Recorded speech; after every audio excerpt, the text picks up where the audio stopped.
मुगल राज्य वंश का परिचय। मध्य एशिया में दो महान जातियों का उत्कर्ष हुआ जिनका विश्व के इतिहास पर बहुत बड़ा प्रभाव पड़ा। इनमें से एक का नाम तुर्क और दूसरी का मंगोल था। तुर्कों का मूल स्थान तुर्किस्तान और मुगलों या मंगोलों का मंगोलिया था। यह दोनों ही जातियां प्रारंभ में खानाबदोश थीं और अपनी जीविका की खोज में इधर उधर घूमा करती थीं। यह बड़ी ही वीर, साहसी तथा लड़ाकू जातियां थीं और युद्ध तथा लूट मार करना इनका मुख्य पेशा था। यह दोनों ही जातियां कबीले बनाकर रहती थीं और प्रत्येक कबीले का एक सरदार होता था जिनके प्रति कबीले के लोगों की अपार भक्ति होती थी।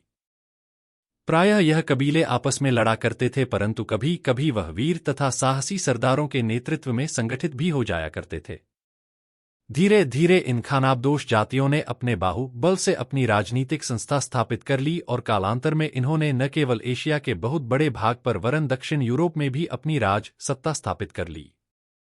धीरे धीरे इन दोनों जातियों में वैमनस्य तथा शत्रुता बढ़ने लगी और दोनों एक दूसरे की प्रतिद्वंदी बन गईं। तुर्क लोग मुगलों को घोर घृणा की दृष्टि से देखते थे।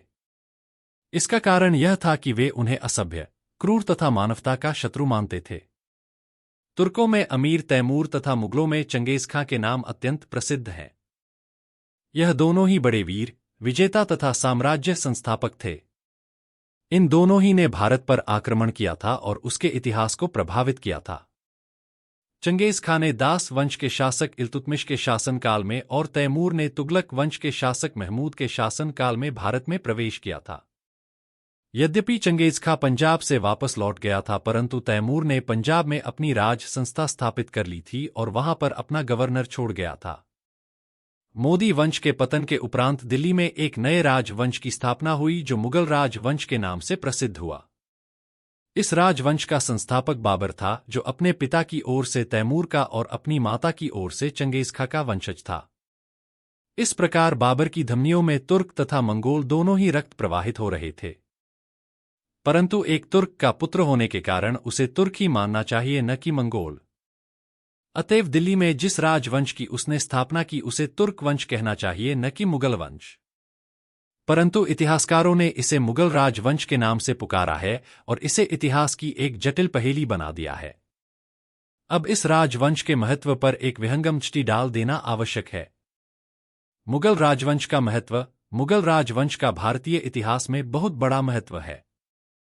इस राजवंश ने लगभग 200 वर्षों तक भारत में शासन किया। बाबर ने 1526 ईस्वी में दिल्ली में मुगल साम्राज्य की स्थापना की थी और इस वंश का अंतिम शासक बहादुर शाह 1858 ईस्वी में दिल्ली के सिंहासन से हटाया गया था। इस प्रकार भारतवर्ष में किसी अन्य मुस्लिम राजवंश ने इतने अधिक दिनों तक स्वतंत्रतापूर्वक शासन नहीं किया जितने दिनों तक मुगल राजवंश ने किया। न केवल काल की दृष्टि से मुगल राजवंश का भारतीय इतिहास में महत्व है, वरन विस्तार की दृष्टि से भी बहुत बड़ा महत्व है। मुगल सम्राटों ने न केवल संपूर्ण उत्तरी भारत पर अपना एकछत्र साम्राज्य स्थापित किया, वरन दक्षिण भारत के भी एक बहुत बड़े भाग पर उन्होंने अपनी प्रभुत्व शक्ति स्थापित की। मुगल सम्राटों ने जितने विशाल साम्राज्य पर सफलतापूर्वक शासन किया, उतने विशाल साम्राज्य पर अन्य किसी मुस्लिम राजवंश ने शासन नहीं किया। शांति तथा सुव्यवस्था के दृष्टिकोण से भी मुगल राजवंश का भारतीय इतिहास में बहुत बड़ा महत्व है। मुसलमानों में उत्तराधिकार का कोई निश्चित नियम न होने के कारण सल्तनत काल से राजवंशों का बड़ी तेजी से परिवर्तन होता रहा। इसका परिणाम ये होता था कि राज्य में अशांति तथा कुव्यवस्था फैल जाती थी और अमीरों तथा सरदारों के षड्यंत्र निरंतर चलते रहते थे। मुगल राज्यकाल में एक ही राजवंश का निरंतर शासन चलता रहा। इससे राज्य को स्थायित्व प्राप्त हो गया। इसमें संदेह नहीं कि मुगल सम्राटों ने साम्राज्यवादी नीति का अनुसरण किया और विजय यात्राएं की, परंतु वे अपने राज्य में आंतरिक शांति तथा सुव्यवस्था बनाए रखने में पूर्ण रूप से सफल सिद्ध रहे। इस आंतरिक शांति तथा सुव्यवस्था के परिणाम बड़े महत्वपूर्ण हुए। मुगल सम्राटों ने अपने संपूर्ण राज्य में एक प्रकार की शासन व्यवस्था स्थापित की, एक प्रकार के नियम लागू किए और एक प्रकार के कर्मचारियों की नियुक्ति की। इससे एकता की भावना के जागृत करने में बड़ा योग मिला। शांति तथा सुव्यवस्था के स्थापित हो जाने से देश की आर्थिक उन्नति बड़ी तेजी से होने लगी। इससे राज्य के वैभव तथा गौरव में बड़ी वृद्धि हो गई। मुगल सम्राटों का दरबार अपने वैभव तथा अपने गौरव के लिए दूर दूर तक विख्यात था। वे न केवल स्वयं वरन उनकी प्रजा भी सुखी तथा संपन्न थी।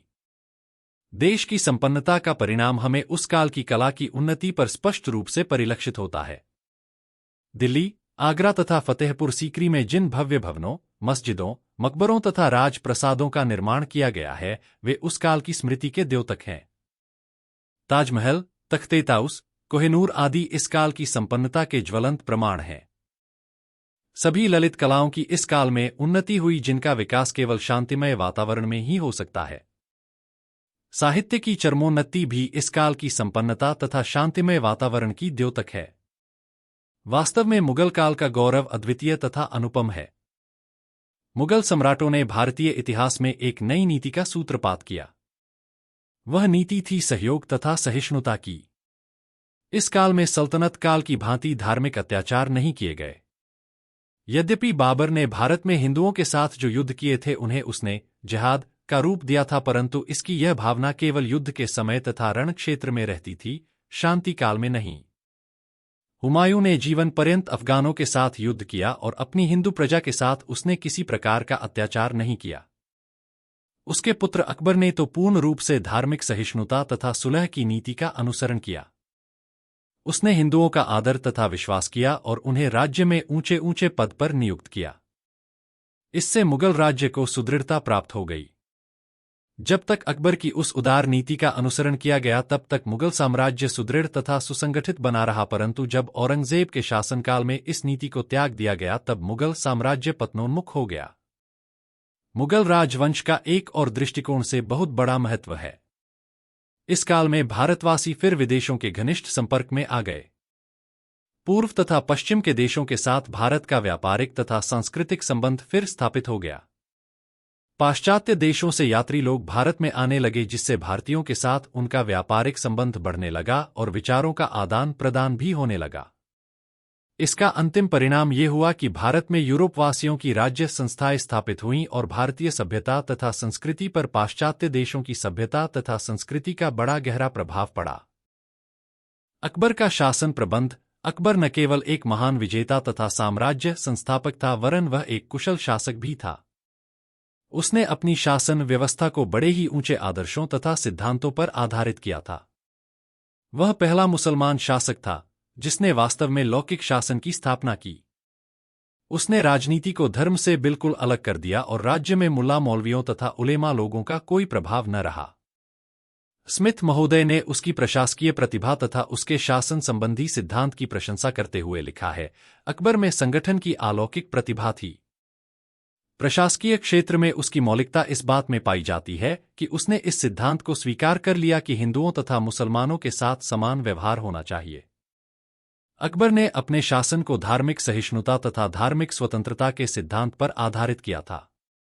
वह ऐसे देश का सम्राट था जिसमें विभिन्न जातियों तथा धर्मों के लोग निवास करते थे। अकबर ने अपनी प्रजा को धार्मिक स्वतंत्रता दे रखी थी। जो हिंदू उसके दरबार में रहते थे उन्हें भी अपने धार्मिक आचारों तथा अनुष्ठानों के करने की पूरी स्वतंत्रता थी। इतना ही नहीं, अपने हरम की हिंदू स्त्रियों को भी उसने पूरी स्वतंत्रता दे रखी थी।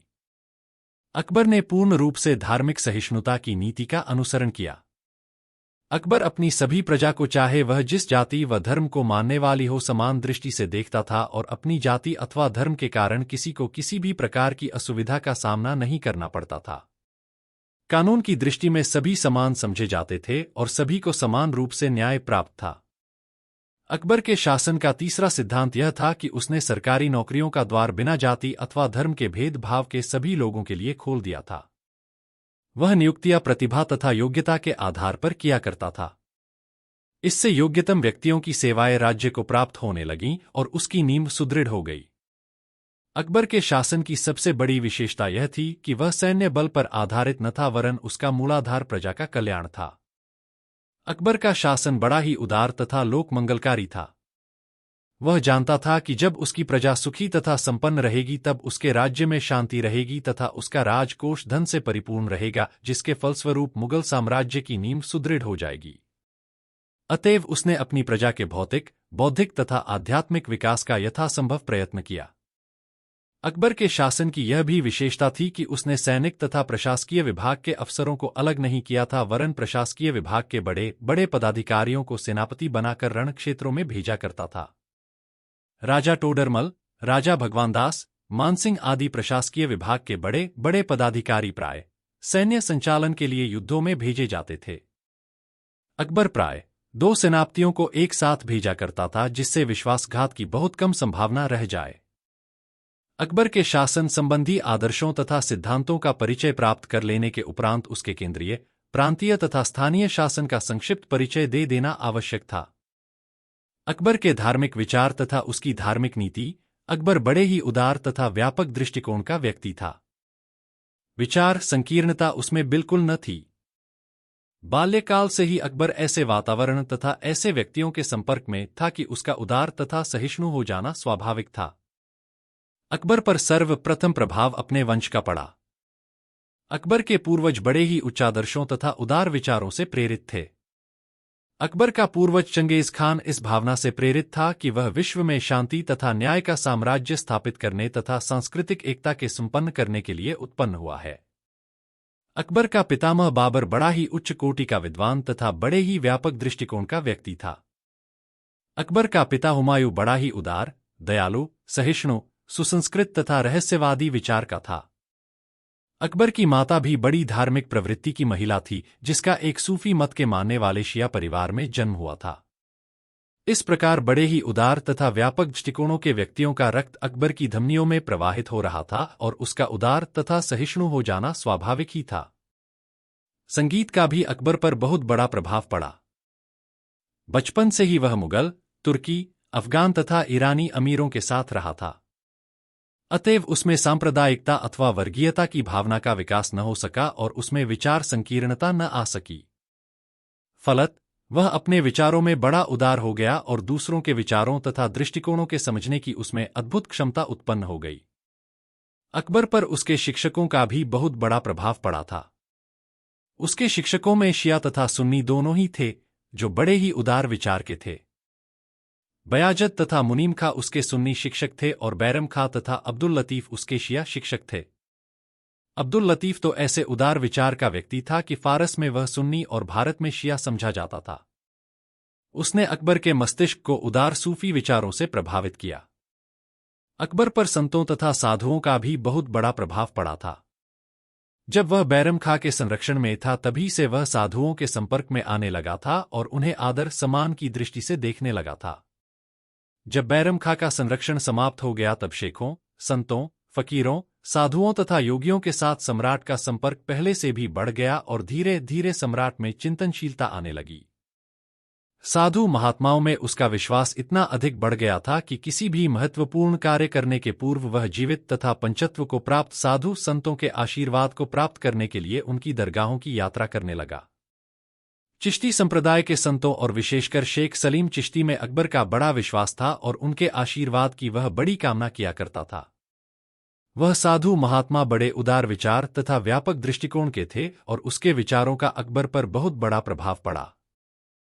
13वीं शताब्दी से 16वीं शताब्दी तक हिंदुओं तथा मुसलमानों दोनों ही के जो धार्मिक तथा आध्यात्मिक आंदोलन हुए उनका भी अकबर के मस्तिष्क तथा उसके विचारों पर बहुत बड़ा प्रभाव पड़ा। इस काल में अनेक ऐसे हिंदू तथा मुस्लिम साधु महात्मा एवं सुधारक हुए जिन्होंने धर्म के बाह्याडंबरों का खंडन किया और उसके आंतरिक तत्वों पर बल दिया। इस प्रकार धार्मिक लौकिक एकता की खोज तथा धार्मिक समन्वय स्थापित करने का प्रयत्न चल रहा था, जो सामाजिक तथा धार्मिक जीवन में उदारता तथा सहिष्णुता के भाव उत्पन्न कर रहा था। अकबर जो बड़ा जिज्ञासु तथा चिंतक था, उन विचारों के प्रभाव से मुक्त न रह सका। उदारता तथा सहिष्णुता के भाव धीरे धीरे सामाजिक तथा धार्मिक क्षेत्र से राजनीतिक क्षेत्र में भी प्रविष्ट हो रहे थे। अनेक मुस्लिम शासकों ने इस बात का अनुभव किया कि उन्हें धार्मिक सहिष्णुता की नीति का अनुसरण करना चाहिए और अपनी हिंदू प्रजा के धर्म में किसी प्रकार का हस्तक्षेप नहीं करना चाहिए और सभी धार्मिक आंदोलनों के प्रति सहानुभूति रखनी चाहिए। कई प्रांतीय शासकों ने उदारता तथा सहिष्णुता की नीति का अनुसरण करना आरंभ कर दिया था। अकबर ने अपने शासनकाल के आरंभ से ही इस नीति को अपनाया और धार्मिक तथा आध्यात्मिक आंदोलनों के प्रति उदारता तथा सहानुभूति दिखलाना आरंभ किया। अकबर ने मानसिक गठन, उसके राजनीतिक अनुभवों, सामाजिक संबंधों तथा विवाहों ने भी उसे अत्यधिक प्रभावित किया, जिसके फलस्वरूप उसने उदारता तथा सहिष्णुता की नीति को अपनाया। अकबर स्वभाव से ही उदार तथा सहिष्णु था। उसने राजपूतों को अपना अभिन्न मित्र बना लिया और उन्हें अपने दरबार में तथा अपने राज्य में ऊंचे ऊंचे पद प्रदान किए। इन लोगों के संपर्क तथा सहवास का अकबर पर बहुत प्रभाव पड़ा। अकबर को हिंदू रानियों ने भी अपनी धर्मपरायणता, अपने प्रेम तथा सरल एवं मधुर व्यवहार से सम्राट को अत्यधिक प्रभावित किया, जिससे वह उदार तथा सहिष्णु बन गया। आत्मचिंतन का भी सम्राट के मस्तिष्क पर बहुत बड़ा प्रभाव पड़ा। अपने सामरिक तथा प्रशासकीय कार्यों में व्यस्त रहने पर भी वह आत्मचिंतन किया करता था और ऐसे मार्ग की खोज कर रहा था जो उसकी प्रजा को ईर्ष्या, द्वेष तथा घृणा के कुमार्गों से मुक्त कर उसमें प्रेम, सहयोग तथा एकता की सद्भावना का संचार करे। अपनी प्रजा का पथ प्रदर्शन करने के लिए यह आवश्यक था कि सम्राट स्वयं उदारता तथा सहिष्णुता का उच्चादर्श उसके सामने स्थापित करे। अकबर के अंतिम दिन, यद्यपि अकबर ने अपने बाहुबल से एक विशाल साम्राज्य की स्थापना कर ली थी और उसकी कीर्ति पताका दूर दूर तक फहरा रही थी, परंतु उसके अंतिम दिन सुख से न बीते। उसके दुख का प्रधान कारण उसका सबसे बड़ा पुत्र सलीम था। उसके अन्य दो पुत्र मुराद तथा दानियल मद्यपान के वशीभूत होकर परलोक सुधार गए थे। अतएव अब सलीम ही उसका सहारा था। परंतु सलीम की आदतें तथा उसका व्यवहार सम्राट के लिए पीड़ाजनक बन गया। शहजादा शराबी तथा विलास प्रिय बन गया और सम्राट की आदेशों की उपेक्षा करने लगा। इससे सम्राट को बड़ी निराशा तथा बड़ा दुख हुआ। इसका सम्राट के स्वास्थ्य पर बहुत बुरा प्रभाव पड़ा और वह बीमार रहने लगा। सलीम में कोई सुधार न हुआ और वह अपने कर्तव्यों की उपेक्षा करता ही गया। सलीम ने राजधानी के सन्निकट ही रहने का निश्चय कर लिया और जब कभी सम्राट उसे पश्चिमोत्तर प्रदेश अथवा दक्षिण में जाने का आदेश देता तो वह अपनी अनिच्छा प्रकट कर देता। फलत दक्षिण के युद्धों का संचालन करने के लिए सम्राट को स्वयं जाना पड़ा। सम्राट की अनुपस्थिति का लाभ उठाकर सलीम इलाहाबाद को अपना निवास स्थान बनाकर स्वतंत्र रूप से शासन करने लगा। जब सम्राट को इसकी सूचना मिली तो उसे बड़ी चिंता हुई। 21 अप्रैल 1601 को उसने बुरहानपुर से आगरे के लिए प्रस्थान कर दिया। सलीम ने खुल्म-खुल्ला विद्रोह कर दिया, परंतु सम्राट ने धैर्य से काम लिया और तुरंत शहजादे के विरुद्ध कोई कार्यवाही न की। सम्राट ने दक्षिण से अबुल-फजल को बुला भेजा, परंतु सलीम ने मार्ग में ही ओरछा के सरदार वीर सिंह देव बुंदेला के द्वारा उसका वध करा दिया। जब सम्राट को इसकी सूचना मिली तो उसके हृदय पर गहरी चोट लगी और कुछ समय तक वह बेहोश पड़ा रहा। वह कई दिनों तक रोता रहा। अबुल-फजल की मृत्यु का सम्राट के स्वास्थ्य पर बुरा प्रभाव पड़ा। इस घृणित कार्य के कारण सम्राट सलीम से और अधिक अप्रसन्न हो गया। परंतु हरम की स्त्रियों के प्रयास से बाप बेटे में समझौता हो गया। सलीम फतेहपुर सम्राट के पास गया और उसे मनाया। सम्राट ने अपनी पगड़ी सलीम के सिर पर रख दी और उसे अपना उत्तराधिकारी घोषित कर दिया। इस समझौते के बाद भी सलीम की आदतों तथा व्यवहारों में कोई परिवर्तन न हुआ और सम्राट का दुख समाप्त न हुआ। वह पेट की पीड़ा का शिकार बन गया, जो संग्रहणी का रोग बन गया। रोग असाध्य सिद्ध हुआ और 23 दिन की बीमारी के उपरांत 16 अक्टूबर 1605 ईस्वी को सम्राट ने सदैव के लिए अपनी आंखें बंद कर लीं।